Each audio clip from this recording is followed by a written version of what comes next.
আমি সজীব ওয়াজেদ জয় বলছি। আপনারা জানেন এই গত কয়েক সপ্তাহ ধরে আমাদের বাংলাদেশের যে গন্ডগোল সংকট চলছে, এই যে ছাত্রদের কোটা বিরোধী আন্দোলন, কোটার বিরুদ্ধে আমরাও ছিলাম। শুরু থেকেই আমাদের সরকার কোটা সরিয়ে দিয়েছে, আমাদের সরকার তাদের সম্পূর্ণ দাবি মেনে নিয়েছে। এটা আদালতের একটা রায় ছিল, এটা আমাদের সরকারের করা ছিল না। তাও আমরা অ্যাপিল করে দ্রুত এই কোটা তুলে দেই।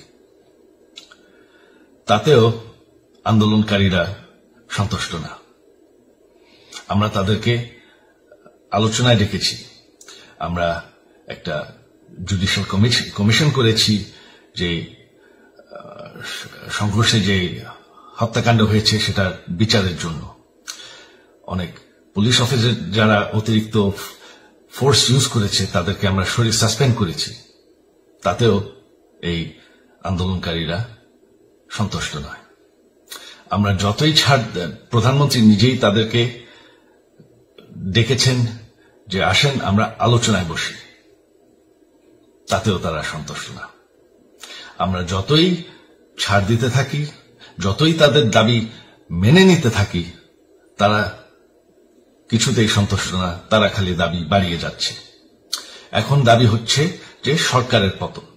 তবে সরকারের পতন হওয়ার পর কি হবে, কি হবে এটা কেউ ভেবেছে? আমরা বাংলাদেশে গণতন্ত্র রক্ষা করে রাখতে চাই। সরকার পতন করে নতুন সরকার আসার সাংবিধানিক অনুযায়ী শুধুমাত্র একটি উপায় আছে, সেটা হচ্ছে নির্বাচন। আমাদের সুপ্রিম কোর্ট রায় দিয়েছে যে কোন অনির্বাচিত সরকার 1 মিনিটের জন্য ক্ষমতা নিতে পারবে না।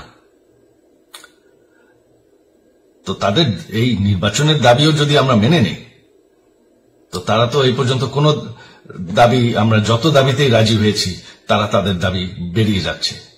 তার মানে কি, আমরা যদি এখন এই নির্বাচন সরকার পতনের দাবিও মেনে নেই, তারা তখন দাবি করবে যে না, এই সরকারের আন্ডারে নির্বাচন, এই নির্বাচন আমরা মানব না। তখন কি হবে এটা কেউ ভেবেছেন? জানি আমাদের সেই সুশীল সমাজ আবার আলোচনা করছে সেই তত্ত্বাবধায়ক সরকারের অভিজ্ঞতা তো আমাদের আছে, আপনারা ভুলে গেছেন? সেই তত্ত্বাবধায়ক সরকারকে নষ্ট করে দেওয়া হয়েছিল বিএনপির আমলে ইলেকশন রিগ করার জন্য। তারপর যখন আরেক তত্ত্বাবধায়ক সরকার আসলো, দেশের কি অবস্থা হয়েছিল। শেষমেশ সবথেকে বড় কথা যে আমাদের সংবিধানে স্পষ্ট বলা আছে এবং আমাদের সুপ্রিম কোর্ট রায় দিয়েছে যে অনির্বাচিত সরকার 1 মিনিটের জন্য দেশের ক্ষমতায় থাকতে পারবে না। আমরা আওয়ামী লীগ, আমরা আন্দোলন করেছি, আন্দোলন করে এই দেশকে স্বাধীন করেছি, আন্দোলন করে গণতন্ত্র ফিরে এনেছি, আন্দোলন করে আমরা দেশের উন্নয়ন করেছি। আপনারা যে বঙ্গবন্ধুর মেয়ে শেখ হাসিনার বিরুদ্ধে বলছেন, আজকে শেখ হাসিনা না থাকলে বাংলাদেশ এতদূর আসতে পারত? অসম্ভব। কেউ কল্পনা করতে পারে নাই যে বাংলাদেশ এরকম উন্নতি করবে, এরকম উন্নয়ন হবে। ঠিক আছে, শেখ হাসিনার পর আপনাদের কি হবে সেটা আমারও চিন্তার বিষয় না, আমার পরিবারের আর চিন্তার বিষয় না, আপনারা বুঝবেন। তবে এইভাবে সংঘর্ষ করে, হত্যাকাণ্ড করে ক্ষমতা দখল করা যাবে না। এটা আর আন্দোলন না। যখন পুলিশ হত্যা করা হচ্ছে, নিরীহ মানুষের উপর হত্যাকাণ্ড চলছে, মানুষের বাসায় আগুন দেওয়া হচ্ছে, জার্নালিস্টদেরকে হত্যা করা হচ্ছে, এটা হয়ে গেছে সন্ত্রাস। আর সন্ত্রাস মোকাবেলা শুধুমাত্র একটি ভাবে করা যায়। আমার অনুরোধ, আমাদের ল এনফোর্সমেন্ট, আমরা অনেক ধৈর্য ধরেছি, তবে এখন আর এটা সহ্য করা যাবে না।